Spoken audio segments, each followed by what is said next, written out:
હળવદમાં સરકારી શિક્ષણ વ્યવસ્થાની કથળતી સ્થિતિનો ચોંકાવનારો અહેવાલ સામે આવ્યો છે, જ્યાં 38 ગ્રાન્ટેડ અને નોન ગ્રાન્ટેડ શાળાઓના અંદાજે 4,400 વિદ્યાર્થીઓ પાઠ્યપુસ્તકો વિના અભ્યાસ કરવા મજબૂર બન્યા છે। હળવદની મોડેલ સ્કૂલમાં તો છેલ્લા 10 વર્ષથી ધોરણ 6 થી 8માં શિક્ષકોનો પણ અભાવ હોવાનું સામે આવ્યું છે। એક તરફ સરકાર દ્વારા શાળા પ્રવેશોત્સવના મોટા દાવા કરવામાં આવે છે, ત્યારે બીજી તરફ ધોરણ 9 થી 12ના હજારો વિદ્યાર્થીઓ પાસે પુસ્તકો ન હોવાથી તેમનું ભવિષ્ય જોખમમાં મુકાયું છે। શિક્ષણ વિભાગની આ ગંભીર બેદરકારીના પગલે વાલીઓ અને શિક્ષકોમાં ભારે રોષ અને ચિંતા જોવા મળી રહી છે। સત્ર 8 તારીખથી 8મી જૂનથી ચાલુ થયું છે નવું શૈક્ષણિક સત્ર, અને પાઠ્યપુસ્તકો 9 થી 12 અમારે અહીંયા ચાલે છે, હજી નથી આવેલા છે।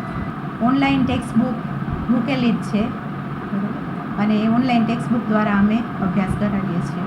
અમારા ટ્રસ્ટીશ્રીઓ આના માટે ખૂબ જ દોડધામ કરી રહ્યા છે અને બહુ નજીકના 1-2 દિવસની અંદર અથવા તો આ 2-3 દિવસની અંદર જ નવી શાળામાં અમે શૈક્ષણિક કાર્ય પુનઃ શરૂ કરી દેવાના છીએ।